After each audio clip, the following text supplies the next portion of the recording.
নতুন জীবন গড়ে নারীর কারণে, দুঃখ সুখে লড়াই করে নারীর কারণে। খারাপ থেকে হয় রে ভালো,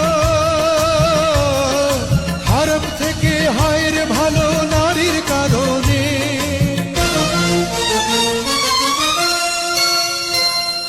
নারীর কারণে সবই হয় নারীর কারণে, পুরুষ বড় হয় জগতে নারীর কারণে, ধ্বংস হয়ে যায় আবার ওই নারীর কারণে।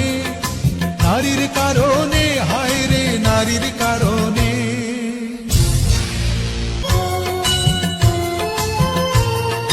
কারো জীবন ভেঙে পড়ে নারীর কারণে, আলো ছেড়ে যায় আধারে নারীর কারণে। সোনার ছেলে হয়